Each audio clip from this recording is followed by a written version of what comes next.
Hi, everybody. I'm Dr. Mitch for the Joseph P. Cory Foundation. I'm an ambassador for them, and I'm here to talk about a new paradigm of medicine. The new paradigm of medicine is going to have to include things that folks want. People are basically sick and tired of being sick. Why do you think that the health food industry is $70-some billion? And that people will read the journals, and they'll get the magazines, they'll get the e-newsletters, and they'll buy everything under the sun, vitamins, minerals, nutrients, in hope that they can have a better, healthier life. Why? Because the healthcare physicians, as well as the physicians today, and the system itself is broken and can't provide that because the knowledge base is not being taught appropriately within the walls of the Western medicine. And unfortunately, the alternative medical field often helps us go astray as well. I can't say that that's not the truth too.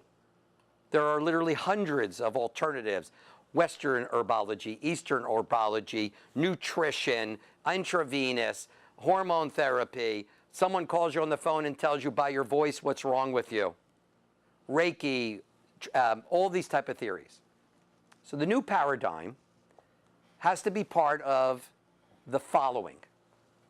And it's not mutually inclusive, or I should say it is mutually inclusive. It's not mutually exclusive. The new paradigm of medicine has to have the following ingredients to make it work. And the ingredients sound like the following.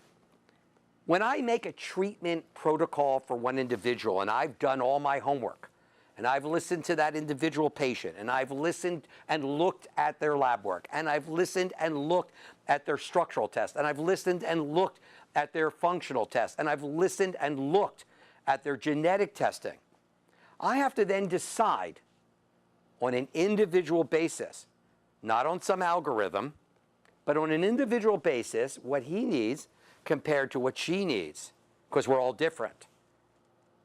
And the only way I could do that is have a very good understanding of the human body's functional physiology. I often tell doctors when I train them that they should read two textbooks all the time: biochemistry and physiology, the ones they studied the first year of medical school. They should read them again when they're sitting on the toilet, because it's a great book to learn again how the body works.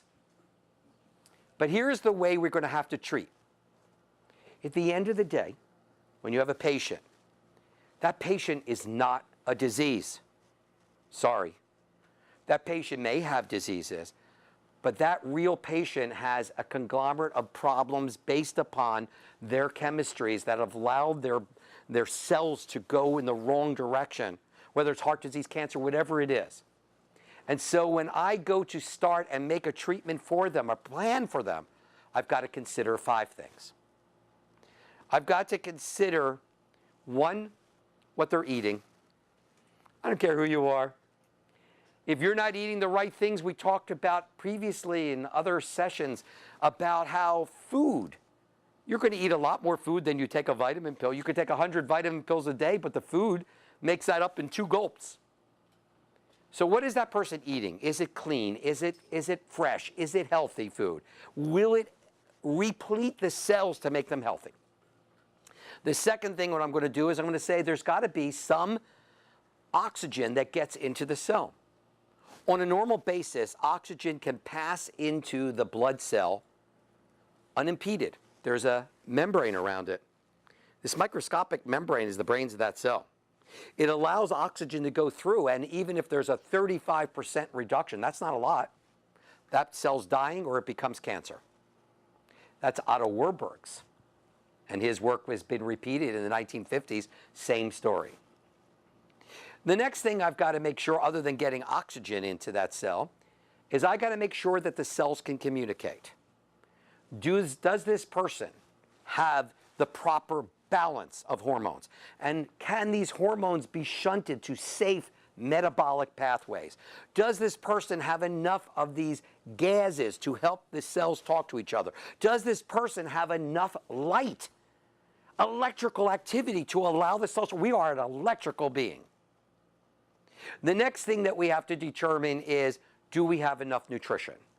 And have we supplied this properly? I don't mean just because some test said you need a little B1.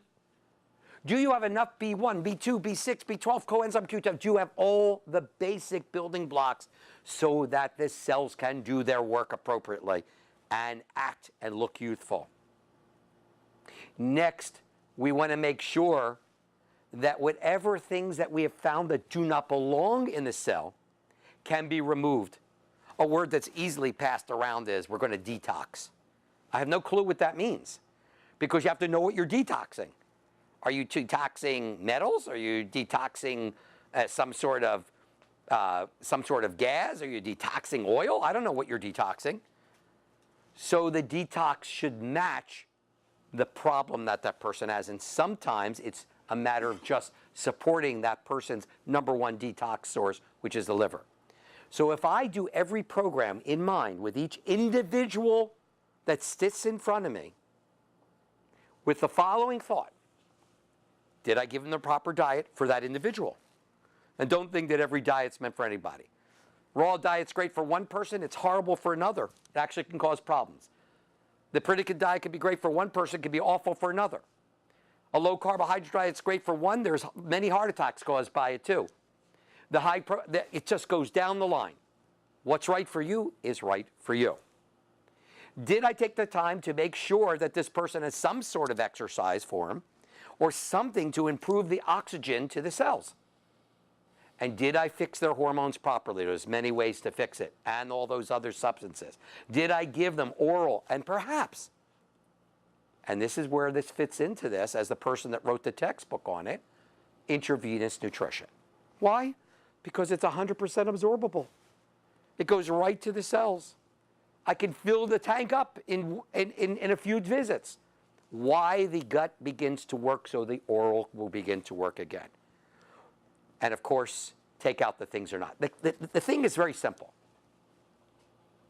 We're a dynamic, unbelievable human being. We're wonderful, we're smart, we're loving, we're caring.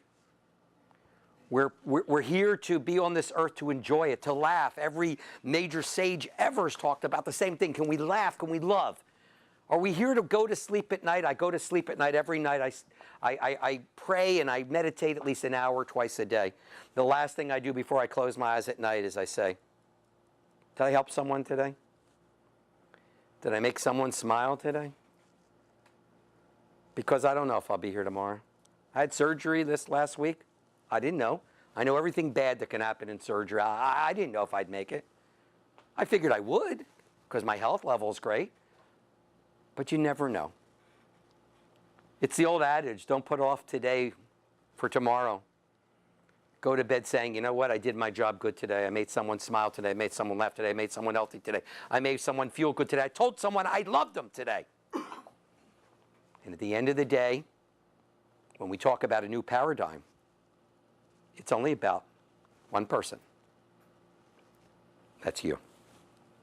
Dr. Mitch, Ambassador for the Joseph P. Cory Foundation.